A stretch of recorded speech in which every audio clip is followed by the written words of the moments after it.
Les amis, sangwa amahoro magara meza n'amafaranga ni omnishanyi mandabaye kazi cyane kuri Agaciro Media. Bagenzi, nagira ndabahe update kubijanye na kintu cha Facebook. Naravuye i Nairobi ndi Bujumbura, aho benshi bagoma bambaza ati none yaho omnishanyi wasanze bimeze gute.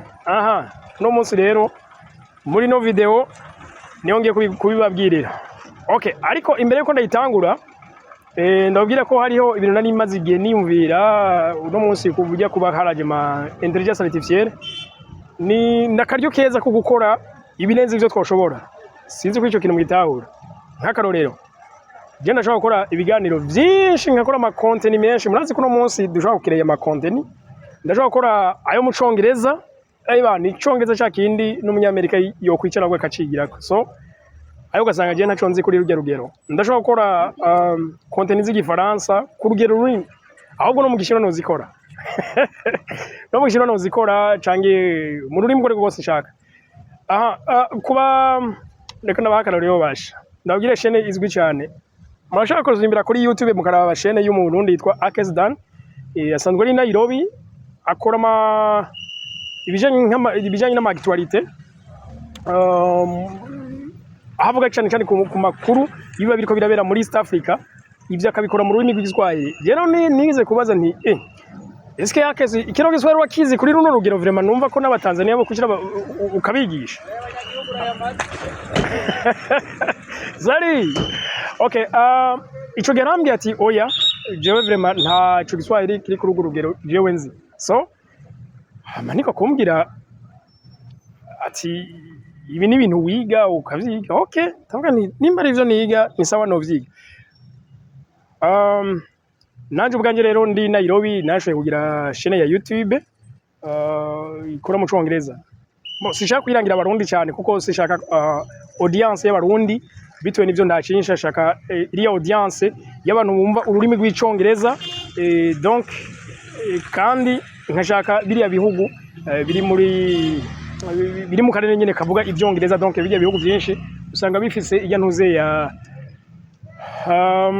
license kubijanye na za YouTube niki. Rero ku bantu bavyipfuza gukora ama content ari mu zindi ndimi dukoresheje ama intelligence artificielle, ndabemere ko nshobora kubigisha. Mugabo igisabwa niki? Cya mbere nzokurihisha.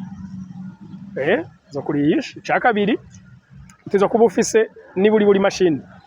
Donc kenshi machine nkizi ngendanwa za laptop ni usanga zifavoriza cyane. Reka rero twigire kubijanye na cha kintu cha Facebook. Nima abaza gukenera ubwo buhinga murashaka kunyandikira, ni sawa tukaiza tukabikora. Kandi nzovyigisha ahanini online kugira ngo n'abari kure bashikirwe. Suko bagenzi. Okay.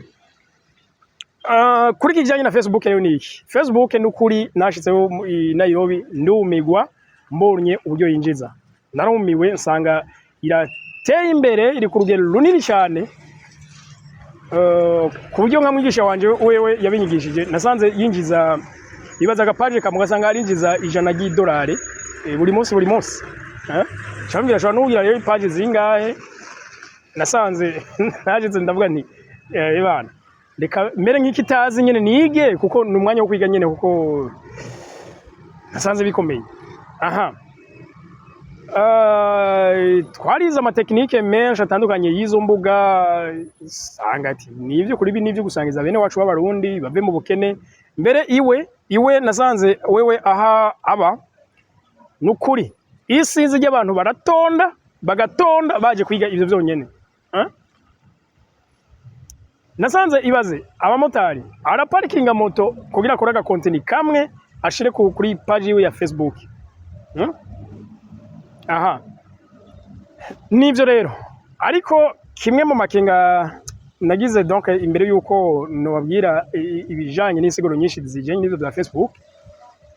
Burya iyo abantu bamaze kumva ku rubuga ruriha uzikosa na cyesanga rihaba, abantu baca bihatira kumva bo kwirika inyuma y'ayo mafaranga. Muga nta bunyamwuga na bumwe bashizemo. Donc uzasanga umuntu nta bumenyi nabuke afise we kacezana ivyose amaza abantu gusa. yego birinjiza ko donc naho uvuga ati ngira nze ndagenda ndi gusa mu bantu canke ntumbaze izindi nza zo kubasamaza ni bibi kuri community muga Facebook yo hari gitaza kubira ko ari bibi okay rero icuko vyogenda kose dukwiye gukora ivyubaka community ivyubaka abantu nk'ibi byinshi dukunda gucisha kuri Agaciro Media en fait none bitasho bigufasha wumva wo biha abantu ngo bigiriye donc umuntu aza kuguha umwanya we agafata iminota 5 10 ariko araraba content yawe yunguka iki aza kunguka iki ofite so nivyo rero je mpanwa nti uko biri kose iruhande yuko amapaje yanyu bamonetize ifoko muyiga tukemera tukiga kugira ngo dukuri kame ibintu biri professionnel aha Facebook rero imeze gute icambere ufise konte ijya konte ko babita konte profile urashobora guhembwa kandi n'ufise page ya Facebook nawe nyine arahembwa mugabo muri ubutandukanye donc kubijanye urana ko kuri YouTube basaba kuba wakwije ababona 1000 kandi bakongera kagira cyitwa watch time donc umwanya bakuravye bagiye barandika umwanya nimba ari wakuravye umuntu umwe barawanditse bagenda baterateranya bakwiza amasaha 4,000 YouTube kuri ivyo ikiguha partenariat donc ubutanga gukorana nayo winjize kuri Facebook naho Facebook yashinze ko umuntu niyagira aba ami donc bajya umwage murajutana umwe yajuta undi yajuta dokwiza abantu 5,000 Facebook ivuga ngo uba wamaze kuba umustar urakwiye guca uhinduriramwo iyo konte donc ijya konte profile ikaba konte professionnel bivuze ngo abantu bagukurikirane baze kurenga vya 5,000 kaye kantu ka ajute umaze kugira professionnel kace kavaho haca ahubwo haba follow kuburyo abantu bazohora bagufollowinga ntuze iyo konti yawe igende kure ishike kure donc ufite 5,000 rero washaka umaze kuhindurika ba konti professionnel urashobora kuyimonetiza ndazi beshi ngaha barazifise icya kabiri ufise page Facebook nawuza gusabwa 10,000 by'abagukurikirana donc baje ba followers kandi kindi kintu mwomenya kuri YouTube tumonetiza ibijanye n'amavideo kuko n'urubuga rw'amavideo nyene muga Facebook nuba ni face nyene amashusho hamwe na book n'inyandiko no kuvuga ko ifoto irarihwa zanya niko duhora twacisha zirarihwa twa du story donc iriya story biriya bimeze nka stati birarihwa video irarihwa donc kuri Facebook nasanze hari uburyo bwinshi bwo kwinjiza k'amafaranga none rero muzi amakosa abantu baca bahakora ugasanga intuze zabo izo konte zabo canke izo page zabo zifite amakosa nk'akarorero jewe Agaciro Media nasanze ifite amakosa yo kuva 2022 uyu nako ndayikoresha nta professionalisme ntapfa gukora uko nyene juste umuntu akikorera uko nyene ivyo nshize ko urumva cagiye nyene umuntu abakijagara yataratora umurongo ibaze rero ko nasanze ko amakosa ya 2022 ayo makosa barayamariye ncazanga kuba monetize bice bigorana mugabo ico nababwira nta kosa na rimwe lidakosorwa ahubwo gusa nuko tutaba tuzi nayo makosa ariko yatewe n'iki hama mbega no yakurako yewe yakurako nyene ivyo rero ushobora kuba utazi kubiraba ivyo ni bimwe mu vy'umuhinga agufasha donc ndaza kubibereka jewe rero murabizi nkuko nari nabivuze ku rubuga rwa Facebook abantu badukurikirana kuri Facebook narabibabwiye ni mbere tugire na groupe WhatsApp nimva yo nzobibigisha mbega none uno munsi omdishanye manje kuvyigisha barundi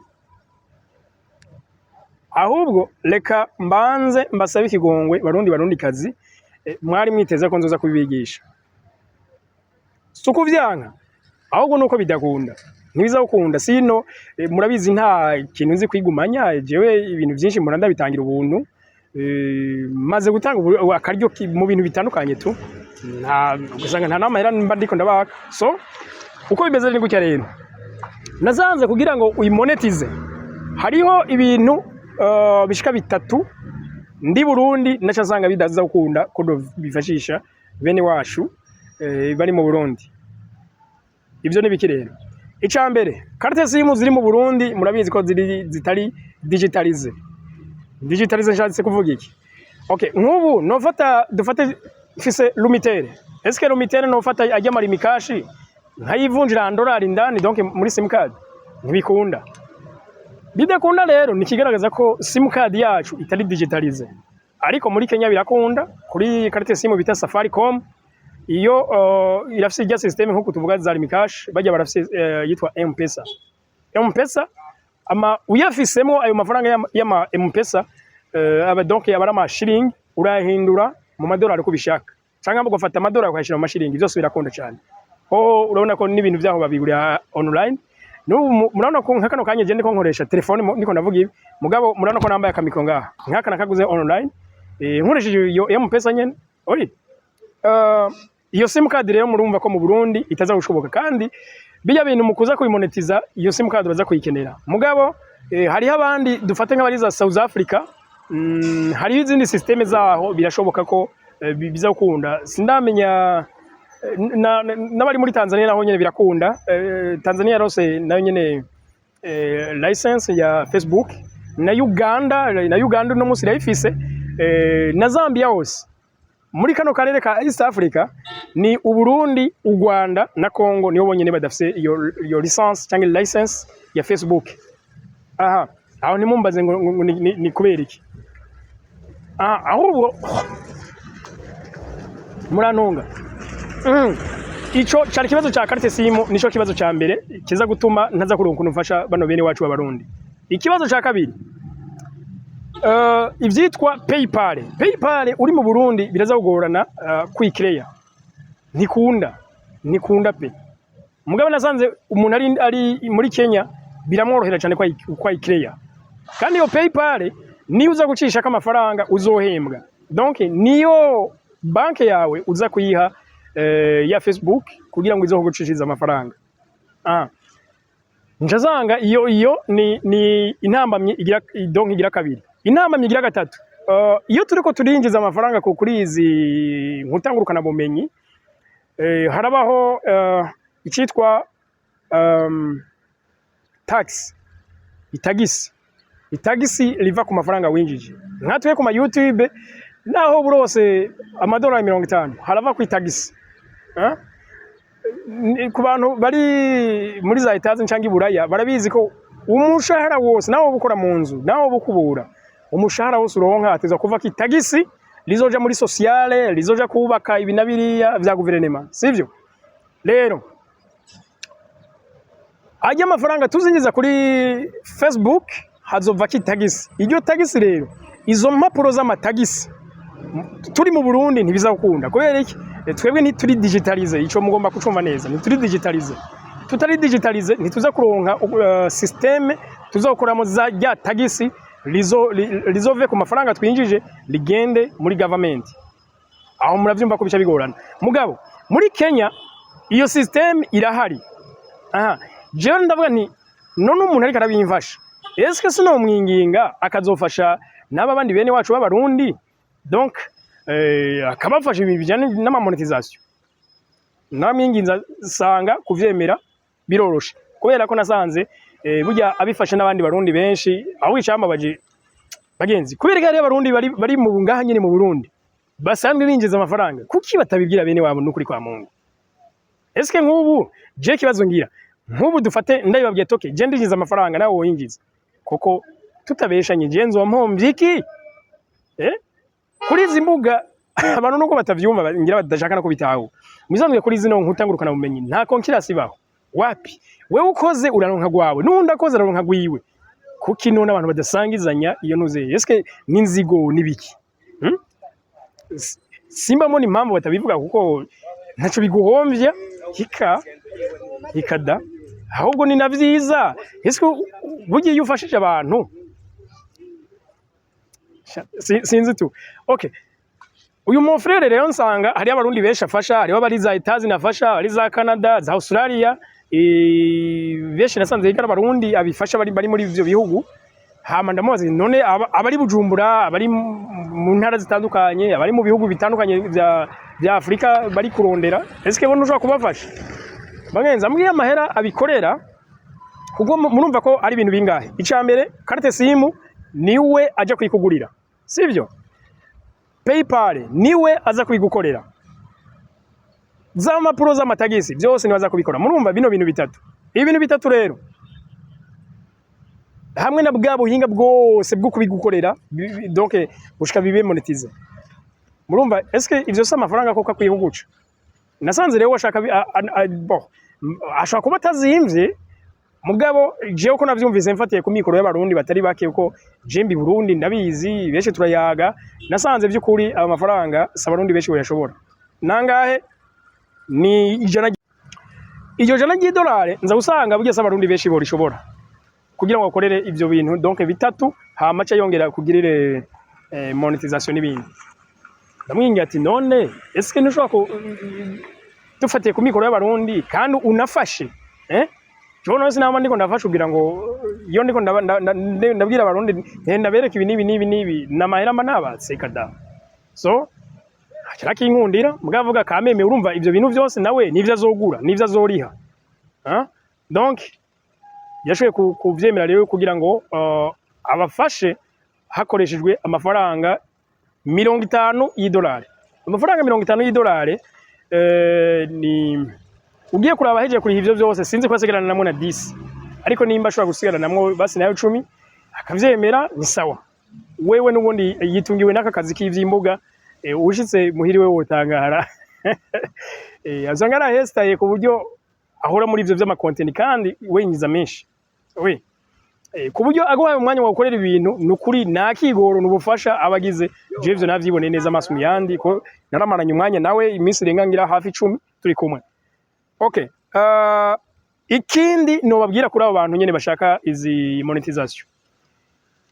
Mu bindi ukeneye cyane kugira ngo ube monetize urakeneye identité, canke identité ishobora kuba donc identité iriko ikirango c'igihugu cawe.